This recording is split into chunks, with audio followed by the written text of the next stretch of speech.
Nous avons c'est un manque de qualité. Ni ukosefu tu ya tabia. Parce que le niveau de notre église Sababu kipimo kya kanisa yetu ne nous permet pas d'avoir de médiocre qualité. na akituruhusu tupate kuwa na wale bantu ba mediocre na kuwa na matabia ya shipokuwepo. Mediocre qualité. Mediocre qualité. Bantu beko na qualité médiocre. Bantu beko na ile qualité ya mediocre.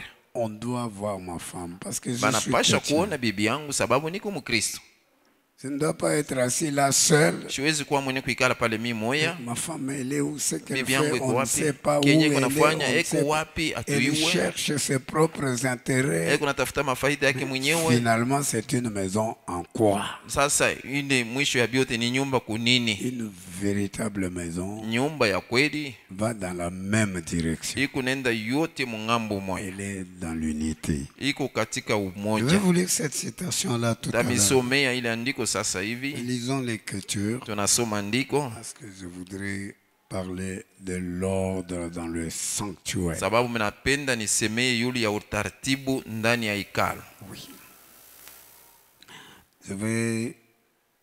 On lit dans Actes chapitre 6. Tunasoma mu Matendo sura 6. Ok. En ces temps-là, le nombre de disciples augmentant,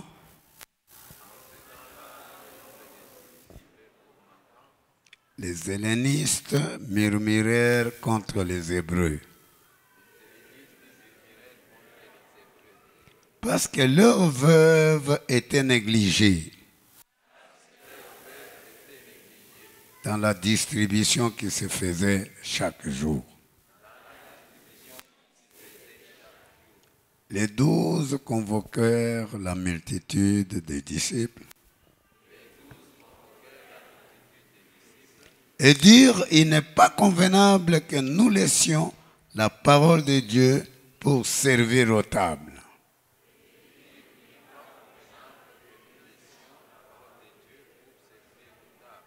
C'est pourquoi, frères, choisissez parmi vous 7 hommes de qui l'on rende un bon témoignage et qui soient pleins d'Esprit Saint et de sagesse, et que nous chargerons de cet emploi.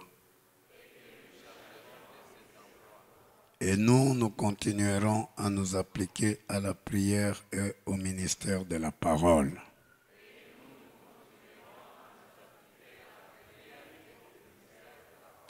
Cette proposition plut à toute l'assemblée. Ils élurent Étienne, homme plein de foi et d'Esprit Saint, Philippe, Procore, Nicanor, Timon, Parménas et Nicolas, prosélyte d'Antioche. Ils les présentèrent aux apôtres qui, après avoir prié, leur imposèrent les mains.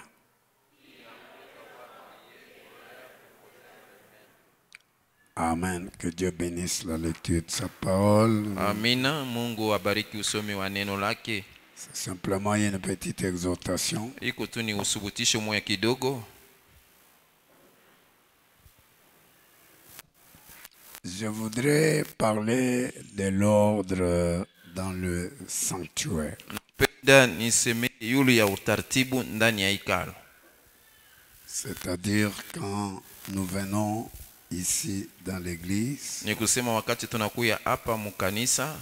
Donc, il y a un ordre que nous devons suivre. Kuko utaratibu Amen. ile tunapasha kufuata. Et cet ordre-là nous permet de bien écouter ce que Dieu dit. na ile utaratibu itaturuhusu tupate kusikia mzuri kenye Mungu anasema. Cet ordre-là Ile utaratibu ile nous permet inaturuhusu donc de respecter la présence de Dieu ya kuwezi kuheshimisha ile uwepo wa Mungu au milieu de nous. katikati yetu. Je pense que vous allez dire Amen à ça, n'est-ce pas? Kama mtasema amina kui. Oui. Parce que pourquoi nous venons dans la maison de Dieu? Ni tuko nakuya munyumba ya Mungu. Pourquoi nous nous réunissons? Juu ya nini tuko nakusanika? Alors, Frère Branham dit que nous nous réunissons. Ndugu Branham anasema tuko nakusanika C'est pour prendre l'inventaire de notre vie ni njia ya kuweza kuangalia kule kuchunguza kwa maisha yetu vis-à-vis de la parole de Dieu. umbele ya neno ya Mungu. Pour qu'à un moment donné, Njia ya kusema wakati mwa fulani nous ne sommes pas là, on vient, on parle, tunapale on prêche, tunakuya tunaenda nous manahubiri sortons, nous disons tunatoka Amen tunasema amina et nous partons. na tunaenda. Non, mais qu'est-ce qui entre dans nos vies? Lakini ni kitu kani kinaingia mu maisha yetu? Qu'est-ce qui bénit nos vies? Ni kitu kani kenye bariki maisha yetu? Nous venons pour chaque parole qu'on prêche, Tunakuya njia ya kila neno banahubiri ça nous remplit du Saint-Esprit. inatujaza na Roho Mtakatifu. Nous changeons de nature. Tunabadilisha hali Et nous, na sheye et les gens de notre maison. na bantu ya munyumba C'est yetu. pourquoi nous avons tout intérêt Ndio kwa maana tuko na ile faida yote à amener nos femmes, ya kuleta babibi yetu, amener nos enfants, kuleta batoto yetu, amener nos filles, kuleta babinti yetu, amener tous ceux qui sont dans notre maison kuleta bale d'abord. bote benye kuya munyumba yetu mbele. Ils doivent venir à notre religion. Banapasha kuya kudini yetu. Je ne sais pas si vous allez dire Amen à ça. Sijue kama mutasema amina kui. Tous ceux qui vivent dans la même maison Bote benye kuishi munyumba moya doivent venir dans la même église. banapasha kuya mukanisa moya. Ce n'est pas vous allez là, Aina ya unenda kule, votre femme va là, bibi yako anenda kule, vos enfants vont là. batoto yako banenda Vous kule, avez des filles qui vont d'une église en une autre. na kuna babinti yako banatoka mu kanisa banenda kuingine. Ces choses-là, c'est un désordre. Ile bintu ile ni mvuruko. Et vous trouvez que ces filles n'arriveront nulle part. Na utaona usema wale batoto Peu banamuke importe batafika le kwa shata nombre d'années hata bwingi bwenye bwa qu'elles miaka ont été dans la parole, balikuwa moneno, peu importe le nombre d'années hata bwingi bwenye ya qu'un miaka homme avait été dans la parole, ile muntu mais alikuwa s'il a moneno passé tout son temps alipitisha wakati yake à yote aller ici, ya kwenda huko aller là-bas, kwenda kule, et il est à Mamré, eko kumamre, et il est ici, eko huko, alors ça va être très malheureux. na itakuwa ya ule kabisa. On me disait dernièrement, Balikuwa ananyonyesha mashiko ya parce nyuma que les gens ne savent pas sababu watu wabayiwe. que Dieu maintenant, Mungu sasa il est en train petit à petit de récupérer les gens. na Mungu kidogo iko nenda na kubeba batu. On m'a dit que le pasteur Gédéon, Balinyonyesha kama Pasteur Gedeon, pas Gédéon Kassongo Mayamba, hapana Gedeon Kasongo Mayamba, non, le pasteur Gédéon Rétif. na Pasteur Gedeon Rétif. Non, c'est le pasteur Gédéon Rétif, Ni Pasteur Gedeon Rétif. le fils du pasteur Willy Rétif d'Afrique du Sud. Na ule mtoto wa Willy Rétif wa Afrique du Sud. Et leur église, c'est à Boxburg. Na kanisa yabo ni ku Boxburg. Alors, on m'a dit que le pasteur Gédéon avait prêché dimanche matin. Bananyonyesha kusema C'est Pasteur dimanche ici hier. Gedeon aliwezi kuhubiri musiku ya juma hii inapita hii. Et alors, le dimanche matin, Siku ya juma asubuhi. et ils ont 2 réunions par jour, Bobe anakalaka na mikusanyiko mbili dans la musiku- journée de dimanche. musiku ya juma. Alors maintenant, il est allé à la maison. Alienda kumulango. Maintenant, dans l'après-midi, Sasa magharibi quand il commence à venir, wakati anaanza pour kuya venir encore pêcher, je akuye tena ubiri il a fait une crise cardiaque. na alifanya crise cardiaque Et voilà, il est mort. na basi anakufa. Vous voyez, Munaona, nous devons tenir compte tunapasha kuangalia bile vyote que le temps est court. ya kusema wakati Et kumfupi, nous devons nous vérifier na tunapasha kujiangalia vis-à-vis de la parole de Dieu. kumbele ya neno ya Mungu. Est-ce que vous dites Amen à ça, n'est-ce pas? Munasema mina kuhii sivyo? Alors, dans les temps de l'épreuve, Basi mu wakati ya majaribu prêché le 7 avril 1957, yenye kuhubiriwa le 7 avril 57. Frère Branham dit Ndugu Branham anasema que les gens là qui aiment Dieu, wale bantu wale benye kumupenda Mungu, leur nature est différente. hadi yabu yenye kuachana. L'Esprit de Dieu est dans la personne. Roho ya Mungu iko ndani ya mtu. L'Esprit de Dieu est en eux. Roho ya Mungu iko ndani yao. Et Christ ne fait pas ces choses-là. Na Kristo asifanye ile bitu ile. Voyez-vous, Mnaona? vous dites, Mnasema vous devez aimer le Seigneur. mnapasha kupenda Et Bwana. vous devez aller à l'église. Na unapasha kwenda kanisa. Vous ne devez pas dire cela à ces gens-là. Hawezi kusema ile kwa wale watu wale. Il y a des gens, vous n'allez pas leur dire, allez à l'église, frère. Hakuna wale bantu wale unaweza kuonesha sema wende kanisa ndugu. Ma sœur, venez aller à l'église. Na dada yangu Non. kuya wende kanisa, hapana. Frère Branham dit, Ndugu Branham anasema ils y vont de toute manière. beko nendako munamna yoyote. De toute façon, Munamna yote. ils marcheront sous la pluie. Batatembea chini ya mvula. Ils iront vers ils iront jusqu'à leur mort. Na batakwenda kukanisa paka na kulufu yao. Ou ils iront à l'église. Ule bataenda kukanisa. Certainement. Kweli. Ils aiment cela. Banapenda ile. Ils n'ont qu'à en arriver là. Na banapasha paka kufikia kule. Je ne sais pas si vous suivez. Siwe kama Mungu anafuata. On n'a pas besoin de leur dire. Hakuna lazima ya Ma kubambia. sœur, venez aller à l'église. Na dada yangu kuya wende Non, kanisa pana. c'est leur nature. Ni hali yabo. Dieu est en eux. Mungu iko ndani yabo. Amen. C'est tout ce qu'il y a à cela. Na njoo yote yenye kwa kuile. C'est leur vie. Ni maisha yabo. S'ils ne le font pas, Kama baifanye ils se sentiront comme des gens en péril. na batajisikia kama bafanye vile batashika sasa ni vile bantu beko na kufwa. Certainement oui. Hakika ndio. Oui, monsieur. Ndio bwana. Vous devez en arriver là. Unapaswa kufikia pale. Carrément. Sawa sawa. Et où qu'ils sentent quelque chose ne faisant que brûler, pardon, où qu'ils soient, il y a quelque chose qui ne fait que brûler dans leur cœur. Na ile kunafanya sema kuko kintu kimoya kile kiko na waka mule muro yao. Non pas pour y aller pour discuter. Hapana kwenda kule nje kwenda kubishana. Non pas y aller pour faire des histoires. Hapana kwenda kule nje kufanya bitu. Mais nous y allons pour adorer. Lakini tunaenda kule nje ya kuabudu. Et vous rentrez chez vous. Na unarudia kwako. Rafraîchi. Mwenye kutulia. Cela n'est-il pas une vie merveilleuse? Ila ina maisha moya mastajabu. Combien ont expérimenté cela? Bangapi balionja ile. Le prophète dit, combien ont expérimenté ça? Na nabii anauliza bangapi baliwezi kuonja ile. Des vrais chrétiens Ba Kristo ba kweli ont expérimenté balionja que c'est leur devoir d'aller à l'église. ni kazi yabo ya kwenda kukanisa. Frère Branham dit, si quelqu'un, le Saint-Esprit est dans son cœur, Ndugu Branham anasema kama mtu Roho Mtakatifu iko muro yake, il ira dans l'église de toutes les manières. atenda mukanisa munamna yote. Mais si quelqu'un, il reste à la maison, Kama mtu anabakia il kumulango, va dans son travail, anaenda mukazi il yake, se sent bien, anashika c'est mzuri, le dimanche qu'il va tomber du ciel. ni siku ya juma ndio atanguka mbingu. Frère Branham dit, quelque chose ne va pas avec son expérience. Ndugu Branham anasema kwa kintu mwa kiendeke na kuonja Quelqu'un kwake. qui a le Saint-Esprit Mtu mwenye kuwa na Roho Mtakatifu ne peut pas rester à la maison asiwezi kubakia kumulango sans aller à l'église. pasipo kwenda ukanisa. Est-ce que vous dites amen à ça? n'est-ce pas? Unasema amina kuile Frère sivyo? Branham dit, Ndugu Branham anasema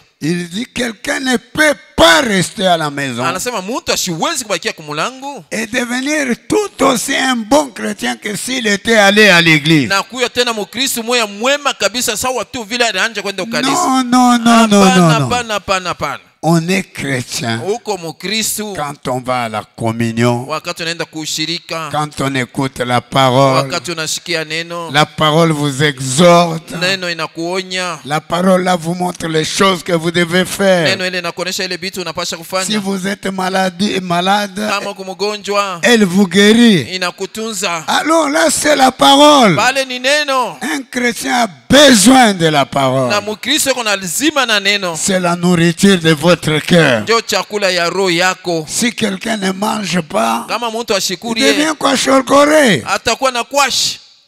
Amen. Je lisais quand j'étais aujourd'hui, là, quand je venais ici, j'ai lu un livre d'un homme. Il a écrit un message sur le 7e sceau. Na nilisoma wakati nilikuwa nakuya huku mtu mwana andika kitabu moja juu ya muhuri wa 7. Alors, il dit que quand j'étais... Bon, il y a un temps, j'ai commencé à étudier le 7e sceau. Kuku wakati moja naanza sasa kuanza kujifunza kwa ile mihuri 7.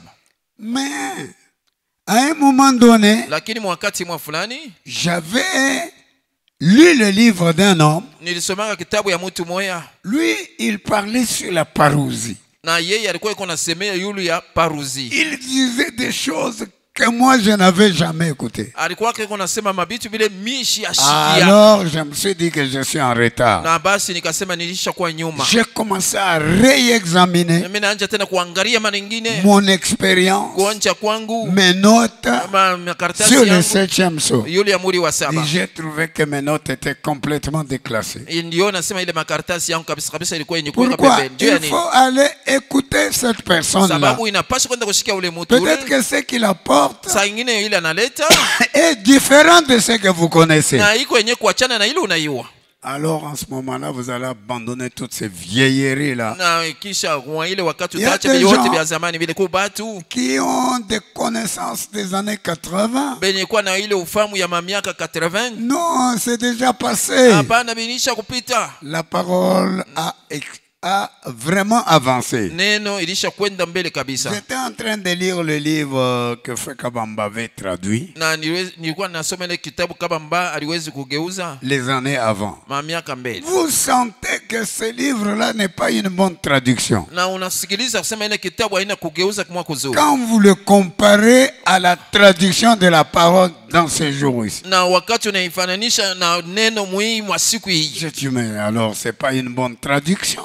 Kasema basi haina kugeuza kuzuri. Donc nous devons nous renouveler chaque jour. Na tunapasha kuya upya kila siku. Les choses qu'on prêche nous renouvellent. Na ile bitu wanahubiri vinatufanya kwa upya. Celui qui parle là, ule kona sema ule, il a peut-être une nouvelle inspiration saa zingine na kule kusukumia sur kwa telle ou telle chose. Ba yule kitu fulani kitu alors fulani. quand vous l'écoutez, wakati unamshikia, ça va changer votre compréhension. Na itageuza namna yako ya kusikia. Sur des vieilles choses. Yule bitu ya zamani. Pourquoi les gens disent que Jésus n'est pas venu? Tu nini bantu wako nasema Yesu yebado kuja? Ils ont des vieilles connaissances. Beko na kule kujua kwa zamani. Des années 80. Ya miaka 80. Mais plus on lit, na zaidi unasoma, plus on comprend na zaidi tena unasikia que la parole de Dieu continue à avancer. Neno ya Mungu iko naendelea mbele. Frère Branham dit que la parole de Dieu évolue. Na ndugu Branham anasema neno ya Mungu iko naendelea. Comme la science évolue. Sa vile elimu nayo iko naendelea. Il dit plus vous lisez cette parole, anasema zaidi unasoma hii plus neno, vous allez trouver qu'elle change. na zaidi tena utakuta sema iko nageuka. Plus vous allez comprendre plus. Na kisha tena utashikia zaidi. C'est pourquoi il faut toujours venir. Ndio kwa maana inapaswa wakati yote kuya. Il faut toujours venir. Wakati yote inapaswa kuya. Ce que vous aviez compris hier, bila ulishikia jana, vous pouvez le comprendre autrement aujourd'hui. Unaweza kubishikia namna nyingine leo. Et ça va aider votre vie. Na itasaidia maisha yako. Vous dites amen. Mnasema amina. Vous dites amen. Mnasema amina. Peut-être vous avez des vieilles choses. Saa ingine kuna mabitu vya zamani. Que quelqu'un avait prêché. Ile mtu mwari hubiriaka. Et c'était sa compréhension. Ilikuwa ni namna yake ya kusikia. En ce moment-là. Mwile wakati. Mais aujourd'hui, lakini leo la compréhension de la parole usikilivu wa neno est devenue différente. Inakuwa yenye kuachana. Amen. Dans la seconde venue du Seigneur Jésus-Christ, katika kuja kwa pili kwa Bwana Yesu prêché le Kristo, 17 avril 57, yenye kuhubiriwa le 17 avril 57, ndugu Branham il est plus tard que nous le pensons. Anasema wakati ilisha kwenda mnamna ile tuko atuwazi. J'aime que vous disiez amen à ça. Napenda msema amina kwa hii. Il est plus tard que nous le pensions. Wakati ilisha Il y a kwenda des mnamna gens ile qui croient nous allons toujours venir ici. Watu wengine wanaamini sasa tutaanza hapa Commencer à venir. Na kwanza Toujours. kuya. Non. Hapana. Dieu peut vous retirer. Mungu anaweza kukubeba. Et ça sera fini. Na kutaisha. L'enlèvement va se passer. Kunyanyuliwa kunaweza kupitika. Et ça sera fini. Na kutamalizika. C'est pourquoi chaque jour que nous sommes venus, na njoo kwa maana kila siku nous yenyewe tuko na cherchons à nous améliorer. tuko natafuta kweli tukue bazuri Nous tena faisons zaidi. l'inventaire de notre vie. Na tuko nafanya kuchunguza kwa maisha Qu'est-ce yetu. que tu étais hier? Ni kitu gani ulikuwa jana Et qu'est-ce que tu es aujourd'hui? na leo uko namna gani? C'est comme ça. Nous, Njo hivi. nous allons de perfection en Tukunaenda perfection. mkamilifu tena kwenda mkamilifu ingine. Amen. Il est plus tard que nous le pensons. Wakati isha kwenda munama ile Nous atuwati. ne venons pas à l'église pour occuper un banc. Atukwe kukanisa juu ya kuikala pakichi. Nous ne venons pas à l'église pour entendre un bon sermon Atukwe kukanisa juu ya kushikia mahubiri moya mzuri et de la bonne musique. na mamimbo ya mzuri. Est-ce que vous comprenez ces choses? Munashikia bibintu. Quand le prophète parle, nous devons écouter ce qu'il dit. Na wakati nabii kunasema tunapaswa kushikia vile iko Il y a nasema. des gens qui viennent à l'église et commencent à dormir. Na kuba bantu bena kwa kanisa na bananza Ah kulala. non, ça c'est quel type de choses? Ah, Ça? hii ni bintu ya namna gani? Mais ça c'est la parole de Dieu. Hii ni neno ya Mungu. Vous avez des vieilles notes dans votre tête là. Na huko na ile makaratasi ya zamani mukichwa ya kumule. Non, non, non, non, non. Hapana, hapana, La hapana. parole a continué à évoluer. Neno iliendelea mpaka kumbele. Nous ne venons pas à l'église pour entendre un bon sermon. Atukue kukanisa juu ya kushikia mahubiri moya mzuri. Bien que tout cela ait sa place. Na hata vile vyote biko nafasi yake. Mais ce qui est mieux pour nous de Na yenye faire, kuya mzuri kabisa yetu ya kufanya c'est de venir à l'église ni ya kuya kukanisa pour nous vérifier juu ya kujiangalia devant Dieu mbele ya Mungu et chercher le salut de l'âme. na kutafuta wokovu ya nafsi. Car le jour de la rédemption est proche. Sababu siku ya ukombozi iko karibu. Le jour est proche. Siku iko karibu. L'église ferait mieux Kanisa tafaa mzuri de kabisa s'examiner ya kujiangalia par la parole de Dieu. pitia neno ya Mungu. Excusez-moi, il est temps que nous fassions l'inventaire de notre Ni pureté. wakati sasa tupate kujiangalia De notre pureté, ya usafi yetu. notre loyauté Kule kunyoloka kwetu. et notre dévotion. Oui. Kujitoa kwetu. Na kuweza kujitoa kwetu. Amen. Un chrétien, c'est quelqu'un qui se vérifie. Na Mkristo ni ule mtu kunajiangalia.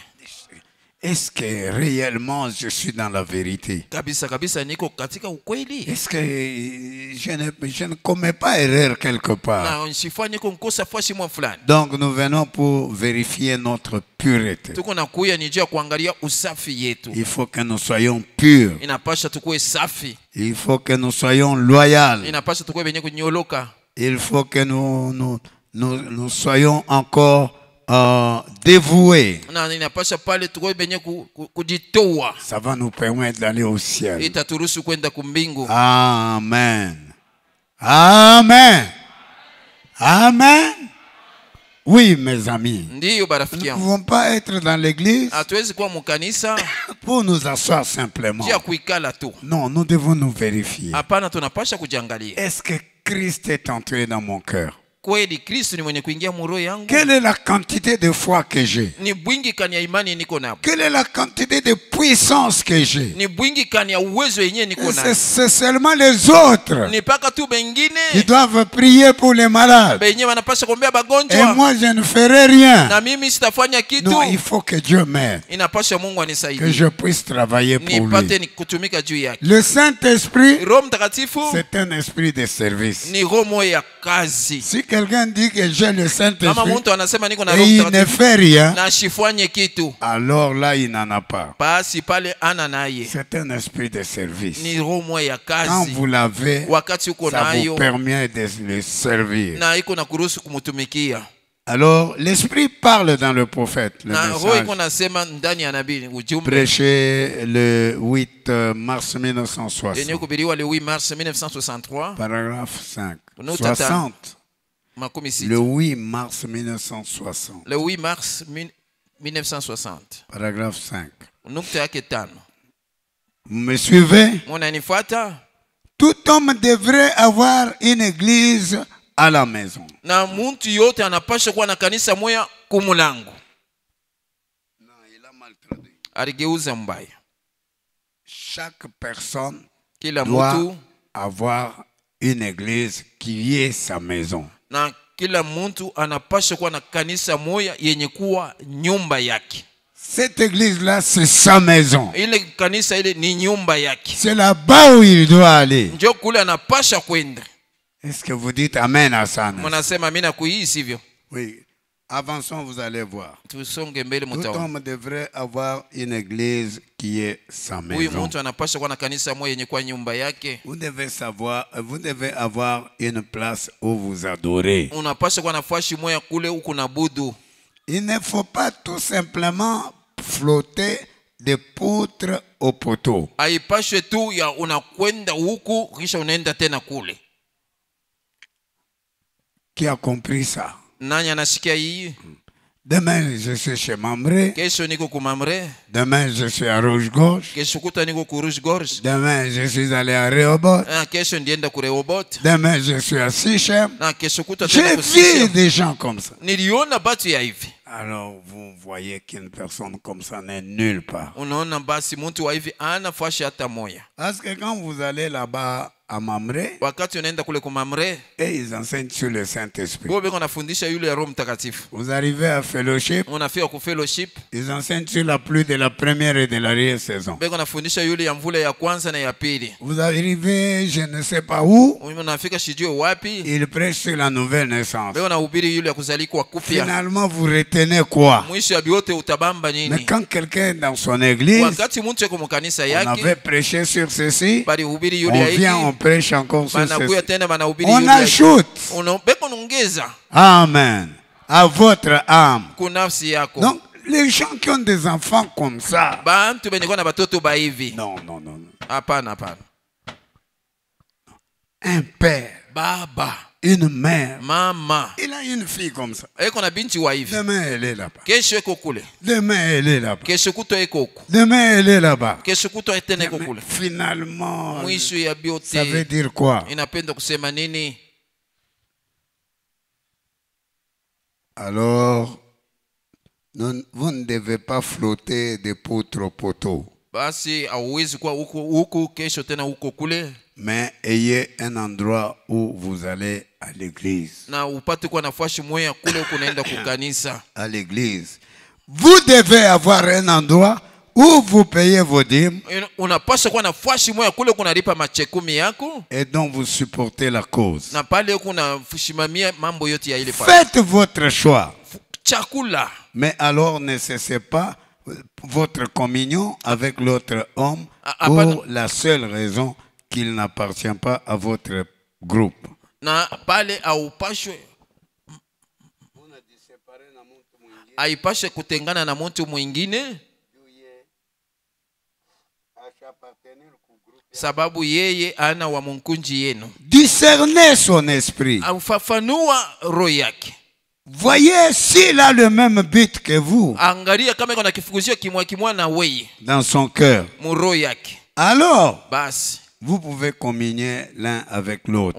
basi mnaweza kushiriki mmoja na mwingine. Vous travaillez pour une grande cause. Mungu natumika juu ya sababu moja mkubwa. C'est la cause de Christ. Ni ile sababu ya Kristo. Et je pense que cela est absolument vrai. Nadhani ya kama ile kabisa kabisa iko ya kweli. On doit continuer à travailler, savoir Tunapaswa que j'ai kuendelea un na but. kuna kifukuzio Mon moja. but, c'est d'arriver au ciel. Na kifukuzio yangu ni ya kufika C'est de kumbingu. communier avec les autres. Ni ya kushiriki pamoja na bengine. Donc, quelqu'un comme quand il a une maison, Wakati mtu yuko na nyumba, il fait un effort. anafanya nguvu. Il appelle son peuple là. Anaita watu wake wale.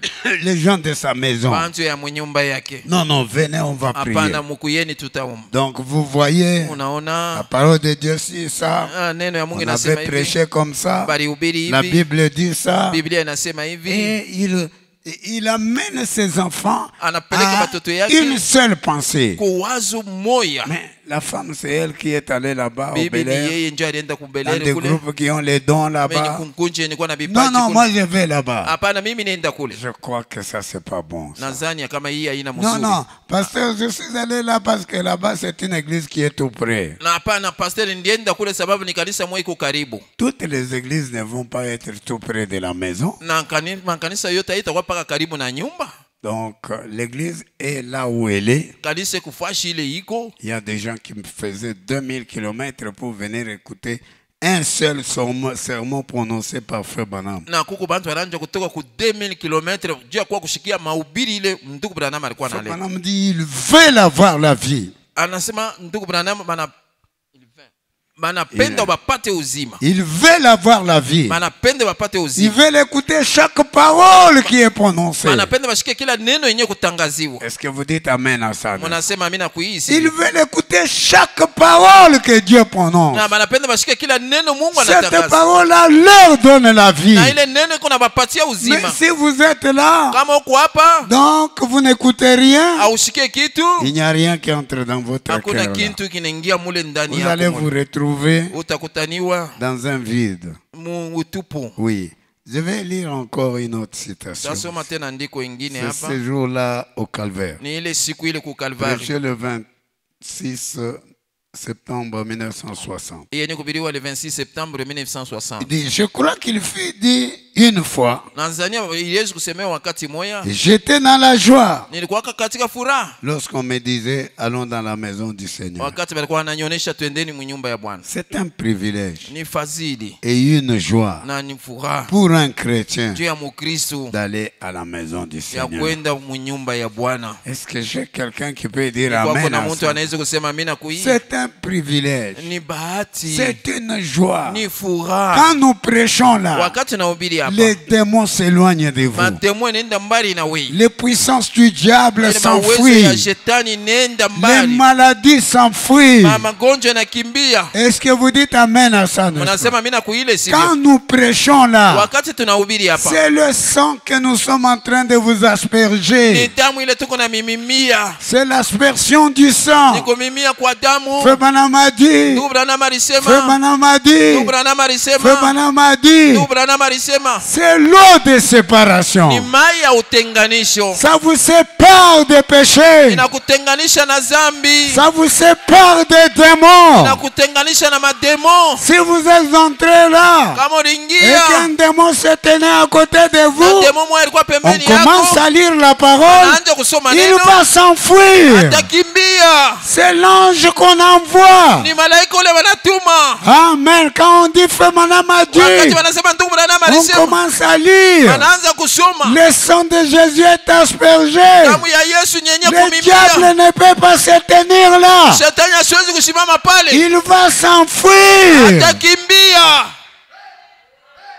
Ça détruit la puissance du Iko diable. na upomona ile uwezo wa shetani. Est-ce que vous dites amen à ça? n'est-ce pas? Unasema amina kuiba Ça ndugu yangu. détruit la puissance de Satan. Iko na haribu ile uwezo ya shetani. Si le démon se tenait derrière vous, Kama mademo ilikuwa kumkongo yako. si le démon vous avait suivi, Kama mademo ilikufuata.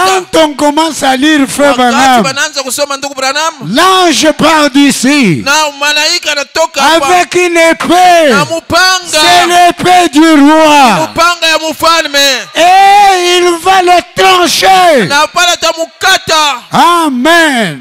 Et vous êtes libérés. Na unafunguliwa. Parfois vous venez avec des lourdeurs du dehors, Wakati ingine unakuwa na mabujito ya nje. avec les tristesses du dehors. Na ile masikitiko ya Mais nje. quand on lit la parole de Dieu, Wakati wanasoma neno ya vous vous Mungu. sentez libéré. Unalishikia saa unafunguliwa. Vous avez eu mal à la tête, Ulisikia kichwa iko mais nauma. quand vous vous asseyez là, Wakati unaikala le pale. mal de tête est parti. Kichwa kuuma kinaenda. Les démons qui vous menaçaient, Ile mademo ilikuwa nakushambulia. Dieu l'a chicoté Mungu alipika fimbo. et il s'est enfui dehors. Na alikimbia nje. Voilà la beauté de venir à l'église. Muone kubuzuri bwa kwa kanisa. Ça vous ajoute la foi. Inakuongezea imani. Vous ajoutez la parole à la parole. Unaongeza neno kuneno. Et vous arrivez à la statue de l'homme Na parfait. unafika mkipimo ya mtu mkamilifu. Est-ce que vous dites amen à ça? Unasema mimi nakuii. J'étais dans la joie. Nilikuwa katika Quand furaha. on me dit, Wakati bananyonyesha. allons dans la maison de l'Éternel. Twende mu nyumba ya wamilele. Amen. Dans le message, tu ne le sais pas. Katika ujumbe au Prêché le 15 avril 65. yenye kuhubiriwa le 15 avril 65. Quand on vous lit les messages, Wakati il faut wanamisomea voir, ujumbe, ça a été prêché aussi en quelle année? inapasha kuangalia balihubiri mwaka Qu'est-ce kani que le prophète dit là-bas? na nabii anasema nini pale. Tu ne sais pas. Au iwe Et tu ne le sais pas. na au iwe. Paragraphe 35. Kunukta makumi Prêché tatu le na 15 avril 65. yenye kuhubiriwa le 15 avril 65. Ndugu na nama Pourquoi nasema venons-nous ici? juu ya nini tuko na kuya hapa?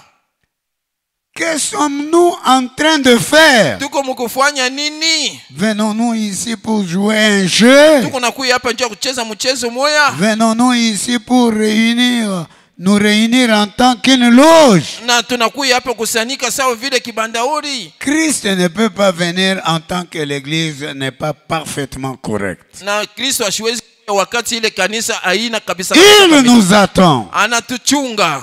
Je ne crois pas que nous sommes à la fin. Pardon. Je crois que nous sommes à la fin. Amen. Nous sommes à la fin. Le Seigneur est en train de vouloir nous enlever. Chaque jour quand nous venons, c'est comme les étudiants qui sont venus à l'école. On étudie encore plus. On augmente Dieu dans nos cœurs. On augmente Dieu dans nos vies. Vous allez voir que quelqu'un a beaucoup de foi, plus que quelqu'un d'autre. Pourquoi? Il est venu à l'église. Dieu a parlé et il lui a ajouté la foi. Amen. Il ne doute pas. La parole brise le doute. La parole brise le péché. Nous n'écoutons pas pour écouter. Nous écoutons pour que Dieu entre dans nos cœurs. Nous écoutons pour que Dieu soit avec nous. Est-ce que vous dites amen à ça? L'ombre de Dieu augmente dans nos âmes. Oui, un homme qui est là, qui écoute la parole. Mais Dieu le couvre de son sang. Le diable ne peut pas l'approcher. Est-ce que vous dites amen à ça? Une petite parole dans votre cœur suffit pour vous donner un nouveau corps. Suffit pour vous enlever. Amen. Nous ne venons pas ici pour rien. Nous venons pour aller au ciel. Amen.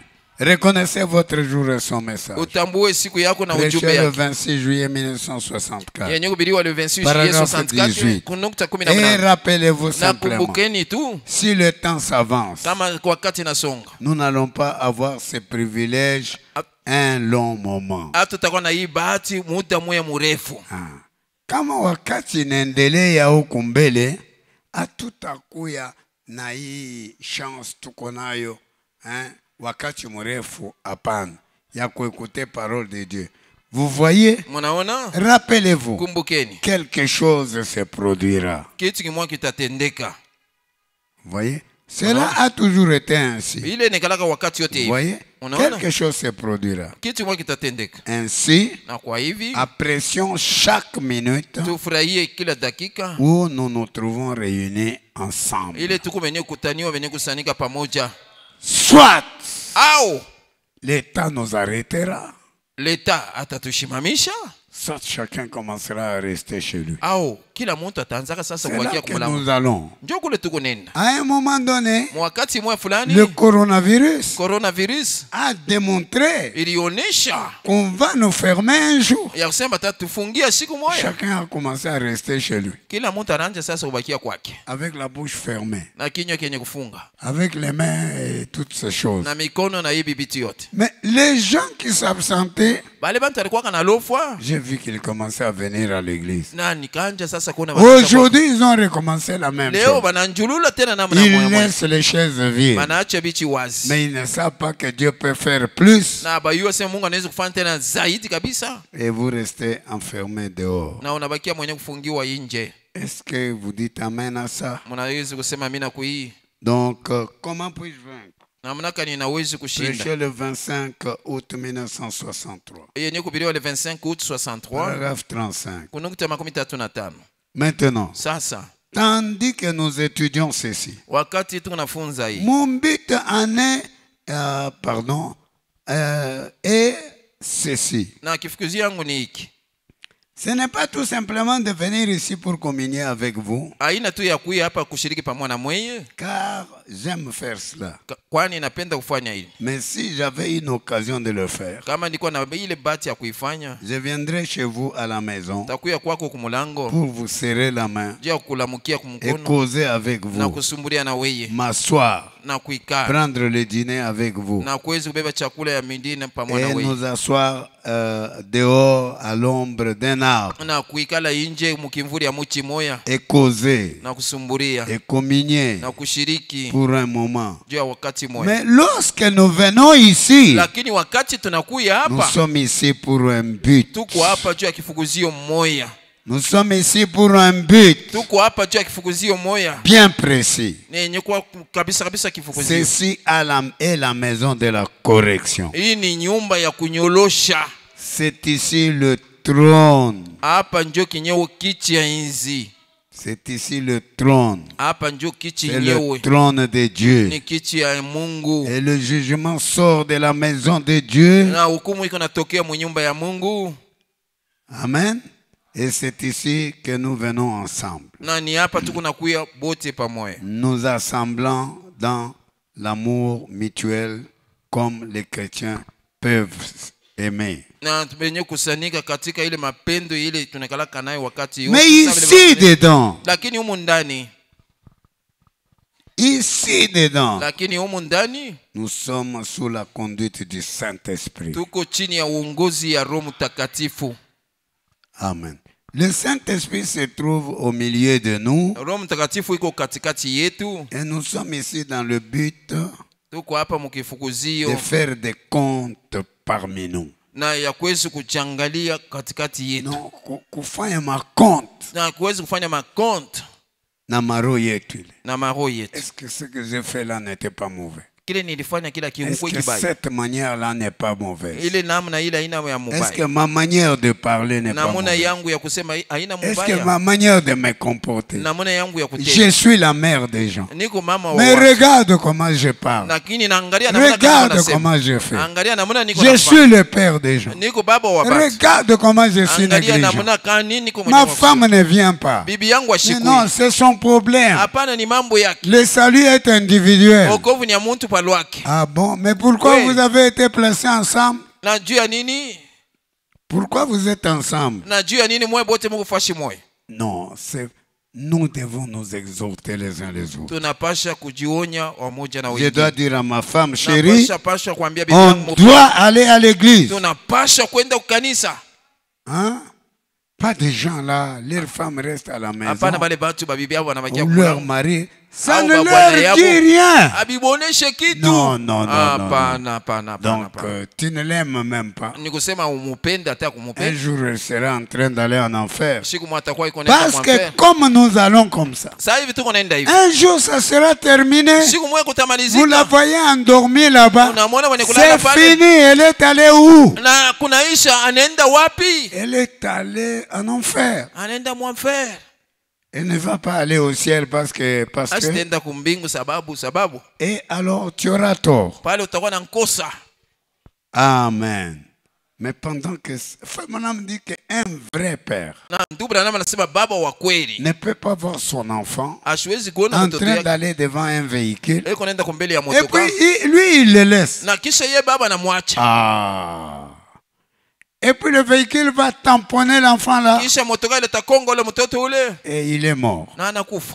Ça, c'est quel type de père? Huyu ni baba wa namna Un gani? vrai père. Baba wa Frère kweli. Branham dit, il va le tirer. Ndugu Branham anasema Il y a un atakukoka. véhicule qui vient. Motoka ile kuna kuya. Recule en arrière. Inarudia kumkongo. C'est comme tous ces tremblements de terre. Iko saa ikutetemeka kwa mabulongo kote. C'est comme toutes ces choses que nous voyons Na ici. iko saa ibiti yote tukunaona hii. Un jour, ça viendra sur votre enfant. Na siku mwa vitakuwa yule ya mtoto yako. Et il est mort. Na anakufa. Ça viendra sur votre femme. Itakuwa yule ya bibi yako. Il est mort. Anakufa. Aujourd'hui, c'est la femme de quelqu'un Na d'autre. leo ni bibi wa mtu Aujourd'hui, mwingine. c'est le mari de quelqu'un Na d'autre. leo ni bwana wa mtu Aujourd'hui, mwingine. c'est ceci ou cela. Na leo ni hiki Mais il y aura un temps. lakini utawaka wakati. Ça va être votre femme. Itakuwa ni bibi yako. Parce que Dieu est en train de retirer les cartes. Sababu Mungu iko mkubeba makarti ya batu. Est-ce que quelqu'un peut dire Amen à Kwa ça? mtu anaweza kusema amina Et kwa. nous sommes ici dans le but de faire des comptes parmi nous. Na tuko hapa mkifukuzia kufanya makonto katikati yetu. pour voir juu ya kuona où en sont nos courtes places. na ile mafuashi yetu. Donc, où sont nos manquements? Na ni wapi Qu'est-ce pepo que za nous ukosefu? manquons? Ni kitu gani tunakosa? Qu'est-ce qui nous manque? Ni kitu gani kinatukosa? Notre insuffisance. Na kule kutokuenea kwetu. Comment nous pouvons observer d'où nous devons être et où nous devons être maintenant? Na ni namna gani tunaweza kuangalia ni wapi pale tunapasha kuwa na pale tunapasha Tunafikia kuwa sasa. wapi? Pale tunapasha kufikia sasa. Tunasha kufikia wapi? Tunasha- Maisha yetu inafika wapi? Parce que tuyu hapana. Tu peux être en bonne santé, mais Unaweza kuwa demain, katika afya njema lakini kesho c'est vite fini. mambo inaishia pale. La nuit, c'est vite fini. Na bushiku mambo inaishia pale. Alors, tunapasha kuya tunafikia wapi? Nous devons savoir nous Est-ce que sommes j'ai le arrivés où. Saint-Esprit? Niko na Roho Mtakatifu.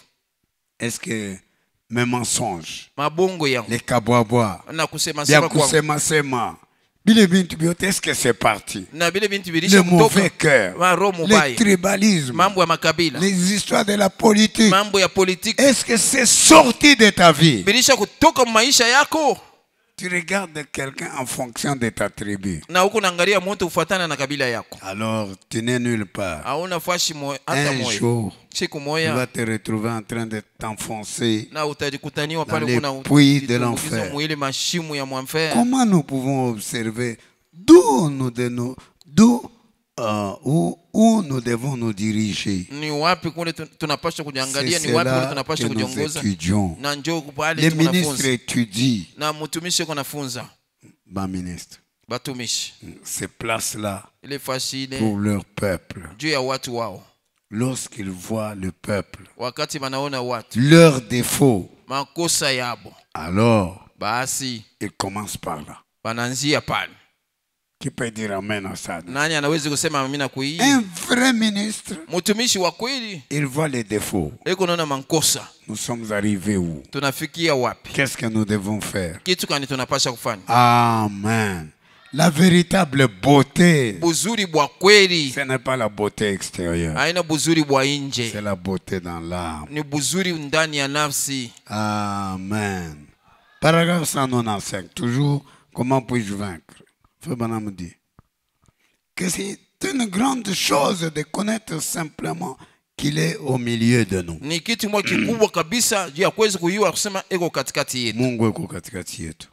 Et qu'en sera-t-il lorsque nous serons avec lui Na bitakuwa namna gani wakati tutakuwa pamoja naye pour toujours? juu ya lote? Nous aimons tellement toutes nos activités. Na tunapenda kabisa kabisa makazi Nous yetu pouvons yote. sortir Tunawezi kutoka pour une promenade à cheval. na juu ya kwenda huku Nous na pouvons aller faire des achats Tunaweza au kwe- magasin. tunaweza kwenda kuuza vya Nous kuuza pouvons kwa magasin. aller à la chasse, Tunaweza kwenda mkulumbati, à la pêche, kulopola ou quoi que nous pourrions faire au nini ile tunaweza pour kufanya nous amuser. na juu ya kuweza kujifurahisha. Mais hélas, Lakini basi lorsque l'Église ouvre ses portes, wakati kanisa inafungula milango yake, nous voulons rencontrer notre Dieu. tunapenda tukutanishane na Mungu wetu. C'est là la plus grande de toutes les choses. Ile njoo ya kikubwa kabisa kubintu byote. Amen.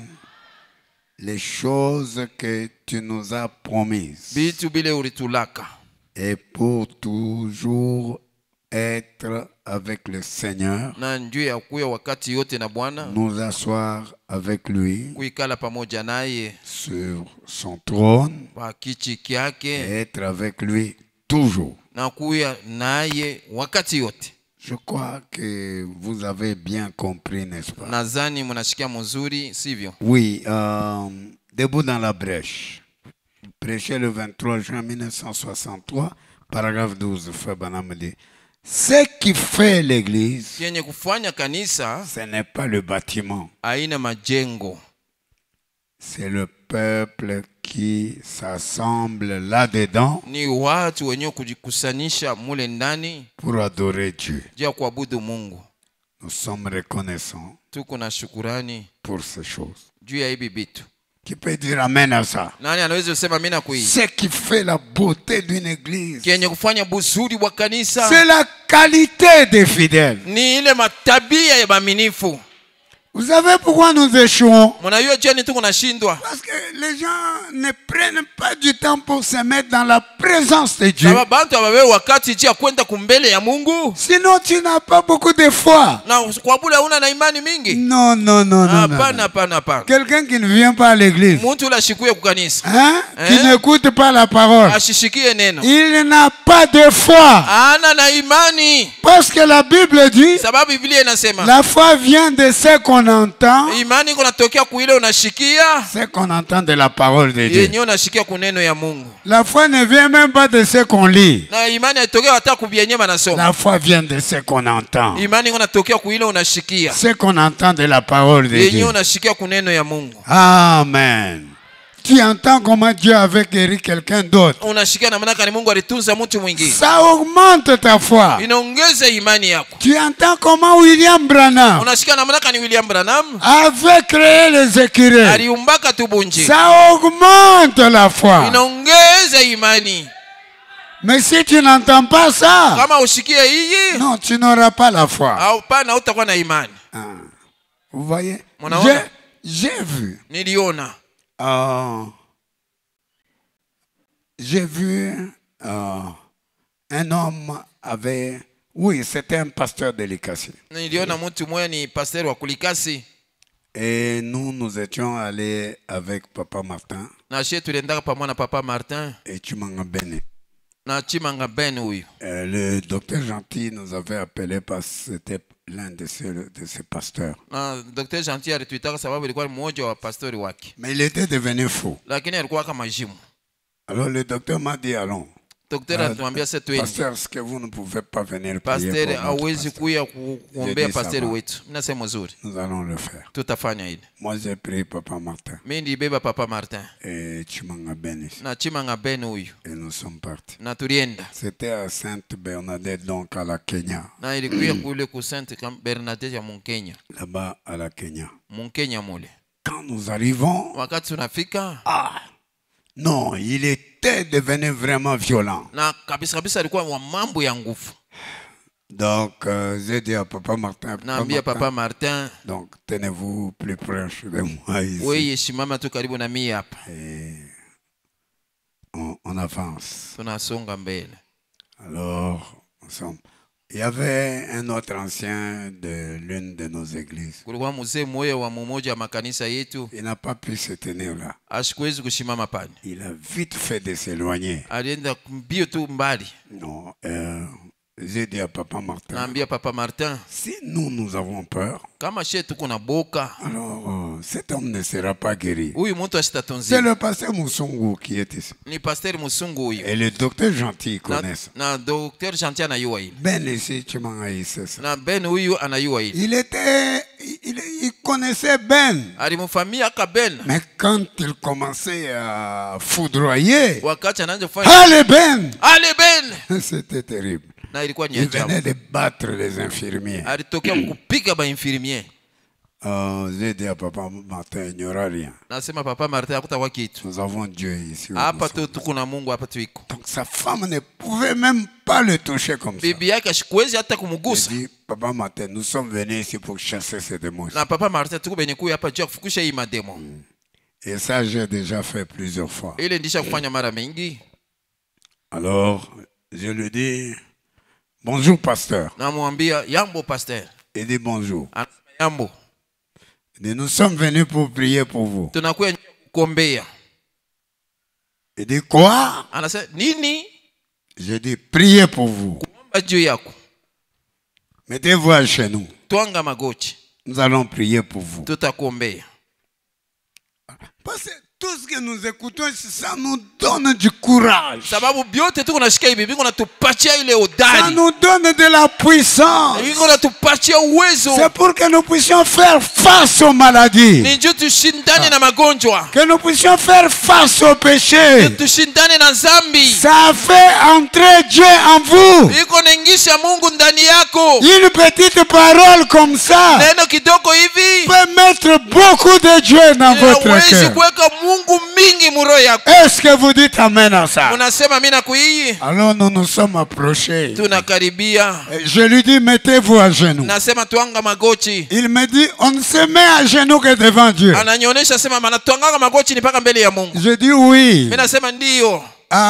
Vous vous tenez à genoux devant moi, c'est pour que je prie pour vous. Na huko natuanga makochi mbele yangu ni juu nipate kukuombea. Parce que vous êtes malade. Sababu uko mgonjwa. Alors, il s'est mis à genoux alors qu'il n'obéissait à personne. Na alituanga magoti wakati nashikwanza kutii mtu hata moja. Mais je savais que Dieu était avec nous. Lakini nilijua sema Mungu yuko pamoja nasi. Amen. Amen.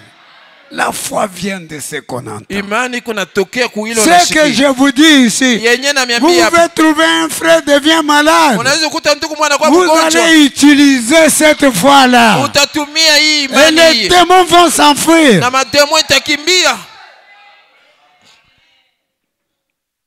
Il s'est mis à genoux.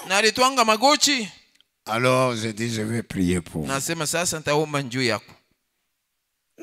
il s'est tenu calme. Alors, il venait de battre les infirmiers. Alors j'ai prié pour lui. J'ai dit, Seigneur, ça va se faire comment? Quand on va trouver ton serviteur, un homme sorti du ministère de William Branham, en train de ramasser des papiers en ville, et on va dire que c'est le ministre du message de William Branham. Oh, Seigneur, fais quelque chose. Tout ce temps-là, tout ce temps-là, il est calme. J'ai compris que Dieu était descendu. J'ai dit, Seigneur, moi je te demande quelque chose. Nous étions midi. D'ici 15 heures, que cet homme sorte de cet hôpital. Étant guéri au nom de Jésus. Allez-vous les démons, sortez de la personne au nom de Jésus. Sortez de la personne au nom de Jésus-Christ. Vous savez ce qui s'est passé? Quand je dis Amen, il dit Amen. J'avais dit que d'ici 15 heures, qu'il sorte de cet hôpital. Il me regarde dans les yeux. Il me dit, est-ce que vous croyez dans votre prière? Je lui dis oui.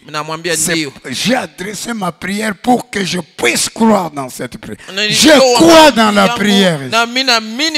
D'ici 15 heures, qu'il ne sort pas d'ici. Dieu n'a jamais parlé à William Branham. Je lui dis d'ici 15 heures, qu'il ne sort pas d'ici. Dieu n'a jamais parlé à William Branham. Il fallait voir comment sa femme avait la joie de voir que son mari qui venait de battre les infirmiers, il peut obéir. Je lui ai dit au revoir. Il a dit au revoir. Il dit, asseyez-vous là-bas. Il s'est assis là-bas, à côté de sa femme. Et nous sommes partis. 15 heures. 15 heures exactement. 15 heures. Il appelle sa femme. Il dit, nous sommes où? Nous sommes à Lubumbashi. Dans un hôpital. Dans un hôpital. Qu'est-ce que je fais à l'hôpital? Il dit, tu as même battu les infirmiers. Battre les infirmiers. Et je suis pasteur. Il a commencé à regretter. Il s'est approché des infirmiers. Ils avaient peur. Non, ils avaient peur. Parce qu'il les avait battus. Il dit, non, mes enfants. Ne vous en faites pas. C'était le diable. Maintenant, je suis votre père. Dieu m'a guéri. Papa Martin doit être quelque part. Papa Martin anaweza kuwa fasi mwa fulani. S'il n'est pas là, Chimanga Ben. Ama na hapo Chimanga Ben. Nous étions avec eux. Tulikuwa pamoja nabo. Est-ce que vous dites amen à ça? Unasema mimi nakuimba rafiki yangu. Et le pasteur Musungu était guéri. Na pasteur Musungu alitunziwa. Ce soir-là, Ile magharibi ile. ils attendaient un médicament qui allait venir de Bruxelles le lundi. Balikuwa walipeka na chunga pale ile dawa moja ilipasha kutokea ku Bruxelles mukazi moja. Et nous étions samedi. Na tulikuwa kwa siku ya posho. Je lui dis, pasteur, Namwambia pasteur, ne vous en faites pas. hapana kufadhaika. Dieu vous a guéri. Mungu anakutunza. Retournez chez vous à Likasi. Rudia kwenu kulikasi. Il était guéri Alitunziwa et il est rentré chez lui à na Likasi. alirudia kwake kulikasi. Le pasteur Musungu, il prêche aujourd'hui à Na Likasi. pasteur Musungu eko na ubiri leo kulikasi. Alors mes amis, Basi barafiki yangu, la foi imani vient de ce qu'on entend. natokea kuile unashikia. Ce qu'on entend vient de la parole de Yenyewe Dieu. unashikia inatokea kunena. Ne regardez pas la grandeur de la maladie. Hapana kuangalia kubunene bwa malari. Regardez à la grandeur de Dieu. Angalia kubunene bwa Mungu. Ne regardez pas à la grandeur de la maladie. Hapana kuangalia bunene bwa malari. Regardez à la grandeur de Dieu. Angalia kubukubwa bwa Mungu. Maman, il faut du golf ici. Mama alikuwa mugolfu huyu. L'enfant de Ngoïdi, Mtoto wa Ngoidi qui s'appelait Glody, alikuwa anaitwa Glody. il est devenu fou aussi. Na yeye alikuwa kama En majimu. tout cas, un fou violent. Ni majimu ule wa makali ule. Il vient ici, moi je ne suis pas ici. Anakuja hapa mimi sina hapa. Maman, il faut dire, bon, notre pasteur a l'habitude de chasser ces démons. Na mama alikuwa anasema pastor anaekalaka na ile zoezi ya kufukusha mademo. Allez, on le met à l'hôtel. Ale banamweka huko On kumazaba. l'a mis à l'hôtel. Banamweka kumazaba. Ils ont prié et les démons se sont enfouis. Na baliomba na mademo ilikimbia. Un enfant qui peut vous mordre, Mtoto anaweza il kukumiza était meno. devenu violent. Alikuwa mambo epa ya nguvu. Maman, il faut et les enfants ici Mama alikuwa na batoto. ont prié. Baliomba. La foi vient de ce qu'on Imani entend. kunatokea kuile unashikia. Ce que vous écoutez ici, Yenye mnashikia ça hii peut vous aider à aider quelqu'un d'autre. inaweza kusaidia mtu mwingine. La foi de William Branham. Imani ya William Branham. Notre message, c'est un message de foi. Na ujumbe yetu ni ujumbe ya imani. Même si quelqu'un est paralysé, comment? Hata mtu yuko na paralysé namna gani? Le Dieu de William Mungu Branham ule wa William Branham reste un Dieu vivant. anabakia Mungu moya mzima. Il est un Dieu vivant. Eko Mungu moya Nous mzima. n'avons pas un Dieu mort. Hatuna na Mungu wa kufa. Notre Dieu est un Dieu vivant. Mungu wetu ni Mungu mzima. Ne laissez pas les gens mourir. Usiachilie batu kufa. Essayez. Pima. Ce n'est pas la quantité de foi. Haina bwingi bwa imani. Non, c'est la quantité de confiance que vous avez en Dieu. Na ni bwingi bwa ile kitumaini uko nayo kwa Mungu. Quand on chante entre moi et Dieu, Kati yangu mimi na Mungu il est question de confiance. ni mambo inaangalia kitumaini.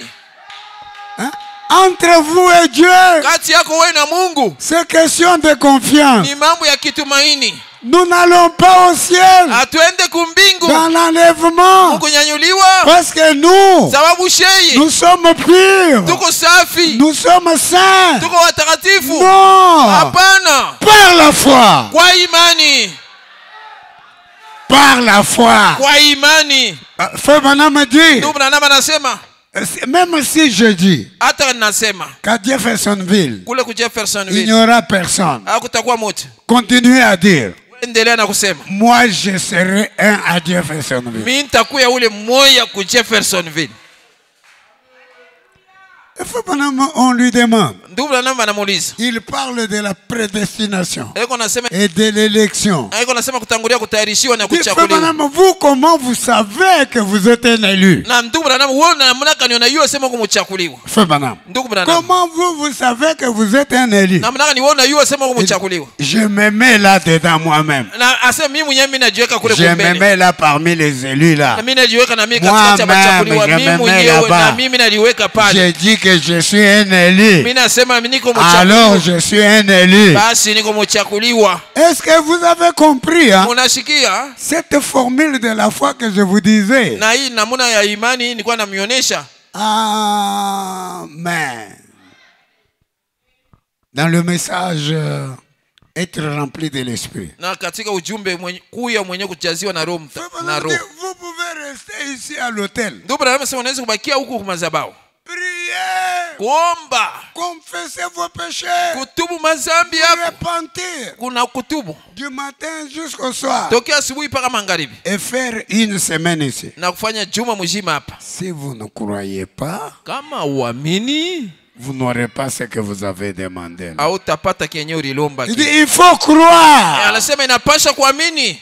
Alléluia. Alors il dit anasema on est sauvé comment? Baliokoa namna gani? Vous croyez que vous êtes sauvé. Wewe amini asema kumwenye kuokolewa.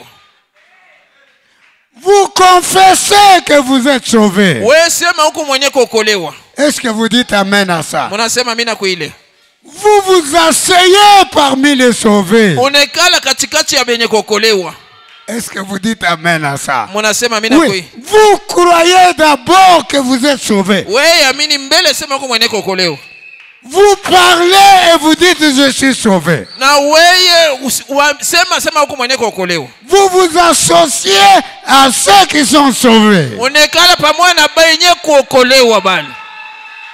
Est-ce que vous dites amen à ça? C'est alors que Dieu vient avec le salut et il vous donne. Oui, vous êtes sauvés.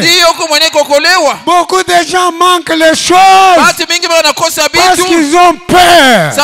N'ayez pas peur. Même si quelqu'un est dans le coma, avancez, priez. Dieu sait ce qu'il va faire. Frère Branham dit, je prends les tissus, j'ai donné à une femme dans une chaise.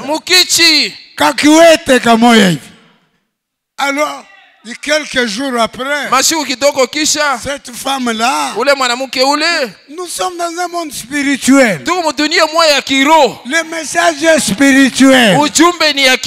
Alors qu'est-ce qu'il dit? Il dit cette femme-là, un jour elle applique le tissu, elle est assise là, elle voit quelqu'un en train de venir. Elle voit Jésus. Madame, Mama, vous êtes paralysé. Oui, oui, Seigneur. Ndiyo bwana. Et frère Branham vous a donné un tissu. Appliquez le tissu là. Pendant qu'elle s'inclinait simplement pour appliquer le tissu, le temps de relever la tête, Jésus lui dit suivez-moi. Elle s'élève de la chaise, elle commence à marcher et Jésus disparaît et elle est guérie. C'est un message mystérieux. Est-ce que vous dites amen à ça? C'est pas un truc. Ça c'est Dieu dans le message. Est-ce que vous êtes là en train de dire amen à ça? Essayez. Hein? Donc le pasteur Joël a lu une citation là. Pasteur Joël alisoma andiko moja. Dans les adoptions. Katika kutiliwa fasi. Nous sommes là. Anasema tuko hapa. Tout près du temps, à bord du temps. Na tuko tu pembeni tu ya wakati. Où les gens vont prononcer la parole. Ule watu watatangaza neno. Et la parole va s'accomplir. Na neno itatimia. Oui. Ndio. Mais c'est quels gens? Ni batu gani? Seulement le pasteur Massoudi? Ni ba pasteur Massoudi? Non, c'est nous tous ici. Hapana, ni shebu wote hapa. Amen. Amen. Un jour, le pasteur Dido, il m'a envoyé un bébé. Na siku moja pasteur Dido ananitumia bébé moja. Il s'appelait Eli. Jina yake ilikuwa Eli. Et on l'a mis à Don Bosco. Balimweka ku Don Bosco. En Réa. Murea. Je pars le premier jour. Nenda siku ya kwanza. Non, pasteur, sa mère est déjà entrée, retournée. Hapana, pasteur mama yake alisha kuingia, rudia. Demain, venez à 4h du matin. Kesho kuwe na saa 4h ya asubuhi. Je dis, je ne peux pas manquer ce que le pasteur Dido m'a dit de faire. Na nasema siwezi kukosa kile pasteur Dido alinionyesha kia kufanya. 3h30, je me réveille. 3h30 nalamuka. Alors j'entre dans ma voiture naingia motoka yangu et je suis à la porte de Don Bosco. na niko pa mulango ya Don Bosco. Je toque. Na konkola. Vous m'avez dit qu'aujourd'hui vous allez me faire entrer. Mulinionyesha sema leo mutaningisha. Je suis là, il est 5 heures. Niko hapa tu 5 heures. Ni ok pasteur, merci. Mzuri pasteur, accent. Alors quand il était 6 heures, Wakati 6 heures inaenea, il m'amène à l'hôpital. bananipeleka hospitali. Donc ils me disent, Bananyonyesha. écoutez pasteur Massoudi, Shikia pasteur Masudi. si vous entrez Kama unaingia ici, umo, là-bas en réel se trouve le bébé. mule muko bebe, Sa mère n'entrera pas. mama yake ashitengi. Elle va seulement entrer demain, Atengia ye paka kesho. demain matin. Kesho asubuhi. Mais les bons tournés, bah, loge. Ces gens-là, ce sont des sorciers. Bon, à Panchago, SMC. Et les gens de CMC. Bah, loge, ça. Des sorciers seulement. Je dis, ok. Nasema mzuri. Je dis à ma soeur, Naambia dada yangu, prenez mes prières, beba maombi yangu, allez donner à Élie. uende kampatie hiyo Eli. Comme ça, vous entrez, moi je reste. Hivi wewe unaingia mimi nibaki? Dis, non, non, pasteur. Hapana Vous, pasteur, wewe entrez, allez prier pour Élie. uende ingia ukaombe Eli. Alors, j'ai commencé à pleurer. J'ai dit, Nikaanja kulia. Seigneur, ça c'est pas possible. Bwana hii haiwezekani hii. Donc, si j'entre, elle va entrer demain Kama matin. mimi naingia, yeye ataingia paka kesho asubuhi. Oui, pasteur Massoudi. Ndiyo pasteur Vous Masudi. devez bien savoir ça. Unapaswa kujua mzuri. Ou vous la laissez entrer. Au unamwachilia yeye anaingia? Elle dit non, non, pasteur. Anasema hapana pasteur. Vous entrez et priez pour Élie. Wewe ingia ombea Eli. Je trouve là un bébé parmi les vieilles personnes. Nakuta bebe pale katikati paka ya bantu baze. Je dis, moi j'ai Dieu ici. Mimi nasema mimi hapa niko na Mungu. Je suis venu pour donner Dieu à ce bébé ici. Mimi nakuja juu ya kupatia huyu bebe nimupatie Mungu. Frère me dit, Ndugu Branham anasema à ta parole, kuneno yako. il dit que si Jésus n'avait pas dit Lazare sort, Kama Yesu asikusema ke Lazare toka, et qu'il avait dit vous tous sortez, na aliwezi kusema mwe bote mtoke, la résurrection des morts allait avoir lieu ce na jour-là. ufufuko ya wafu ilipaswa utendeke ile siku. Mais il a pris soin Aliangalia mzuri kabisa de dire Lazare sort. ya kusema Lazare toka. Dit, je suis entré ici pour Élie. Mimi naingia humu juu ya Eli. Moi je suis entré pour Élie. Mimi naingia juu ya Eli. Alors, je dis Seigneur, mimi nasema Bwana, fais que les gens de Don Bosco fanya kusema bantu ya Don Bosco puissent savoir que tu es Dieu. Wapate kujua sema uko Mungu. Et tu as envoyé William Na Branham. ulituma William Branham. Je prends l'enfant Élie. Na beba mtoto Eli. J'ai commencé à pleurer. Nikaanza Je dis kulia. la mère ne viendra que demain. Mimi nasema mama atakuwa paka kesho. Non. Hapana, Oh, hapana, Jésus. hapana. Fais quelque chose. Oh Yesu, fanya kwa kitu fulani. Fais quelque chose, Seigneur. Fanya kwa kitu fulani Bwana. Pendant que je priais, Wakati nilikuwa naomba, quand j'arrête de prier, wakati nashimamisha kuomba, je sens comme si le Seigneur se tenait derrière moi. mimi nasikia saa vile Bwana alikuwa pembeni yangu. Alors, Basi je leur ai dit, nabaonesha il ne va pas rester encore ici. ashitabakia tena humu. Il va sortir d'ici. Atatoka humu.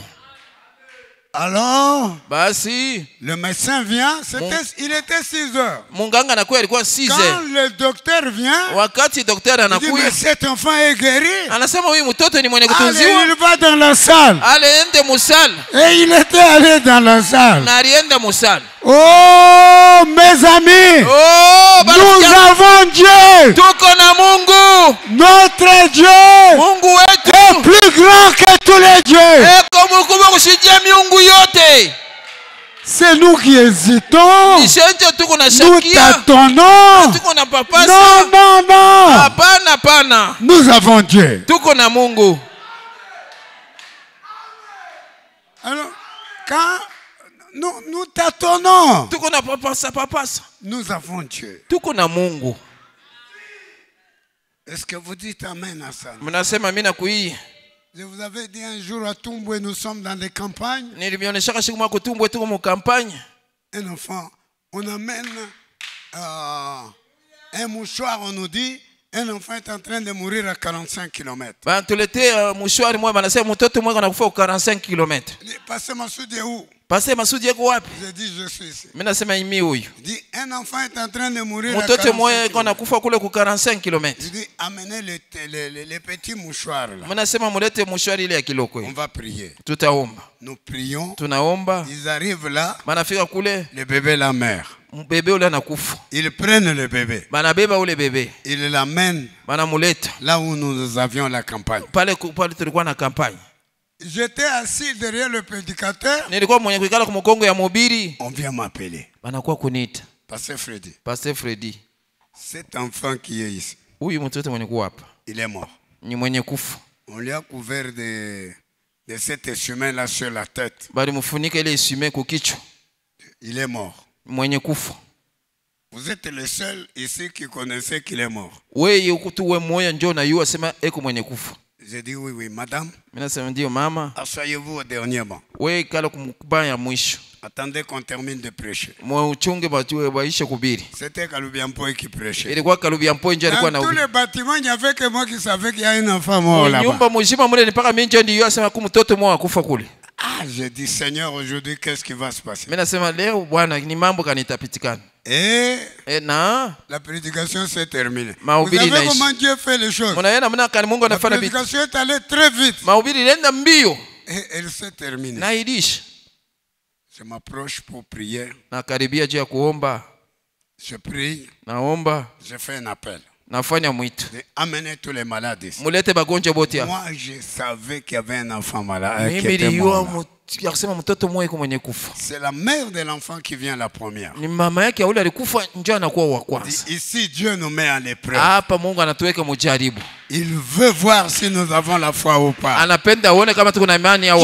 c'est un qui veut voir. Si vous avez la foi. Et la mère est venue la première. Moi, je savais ce que c'était.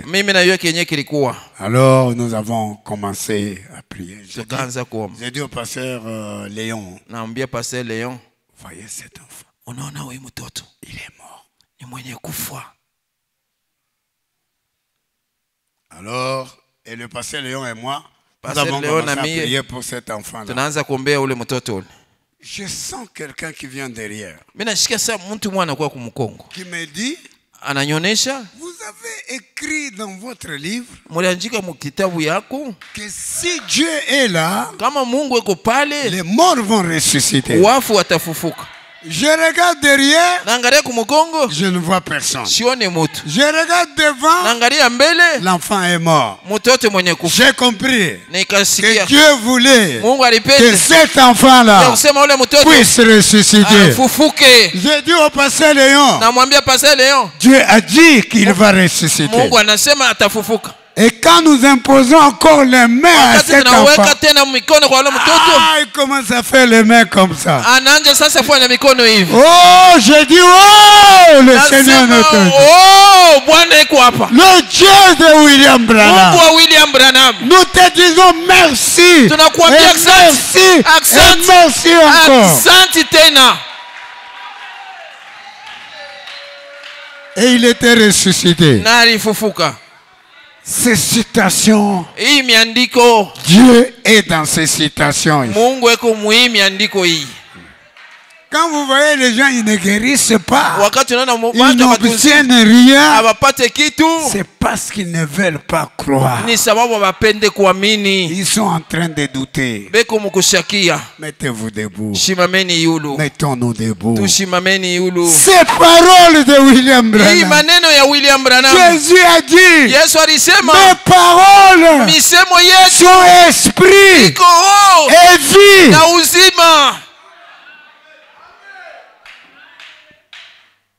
Est-ce que vous croyez ça? Même si l'enfant est perdu, comment? Priez, Dieu va le récupérer. C'est parce que nous doutons. Nous mettons Dieu dans l'impossibilité. Rien n'est impossible. Amen. Amen. Élevons nos mains. Tunyangule mikono yetu. Oh là là. À mon Dieu, rien n'est impossible. Kwa Mungu wangu hakuna kitu hakiwezekane. Rien n'est impossible. Hakuna kenye kukosa Nous kuwezekana. quittons ce bâtiment Tuko natoka mu hii nyumba avec nos cœurs remplis de na joie, maroho yetu yenye kuyala na furaha. avec nos cœurs remplis de Na Dieu. maroho yetu yenye kuyala na Mungu. Peu importe ce qui se présentera, Hata kitu kana kitaonekana, nous sommes capables tuko na maeneo de les détruire. ya kukiharibu. Je voudrais présenter une requête. Napenda nilete ombi moya. Donc, quand je pensais au diacre cette année, Wakati nilikuwa naanza kubadiakre hii mwaka, je pensais prendre papa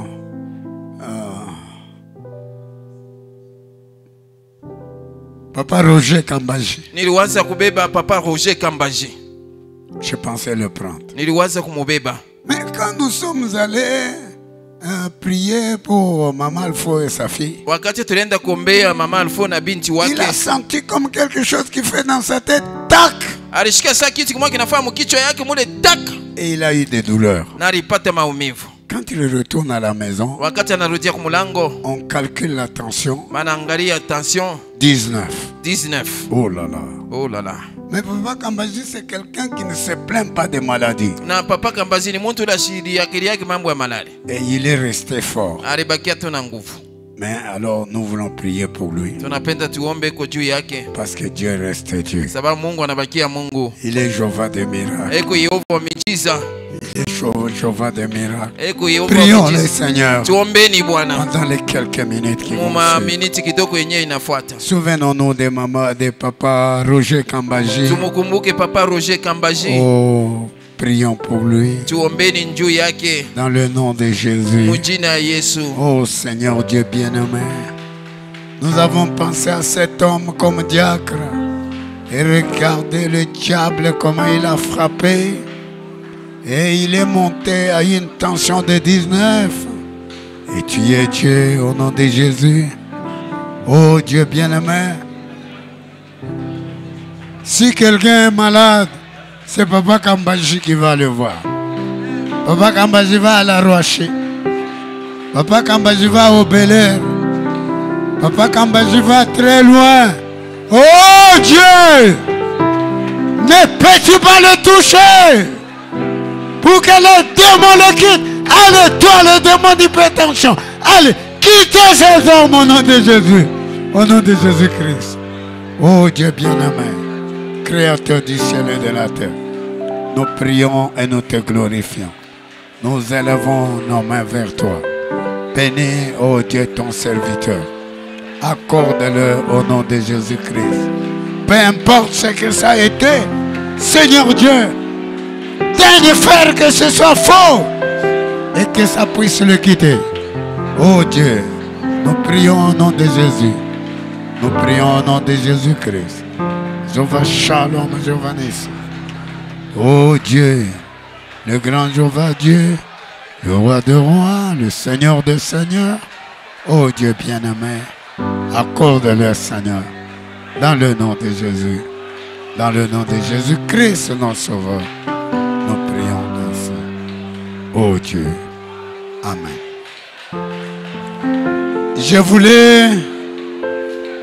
Je voulais appeler le pasteur Janon, Napenda niite Pasteur Jano s'il est ici, kama iko hapa pour qu'il vienne prier Dieu pour nous. hivi akuwa aombe Mungu juu Oh yetu. Seigneur Dieu.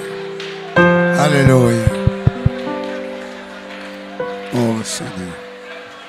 Dina la dina ita kila dina adonai.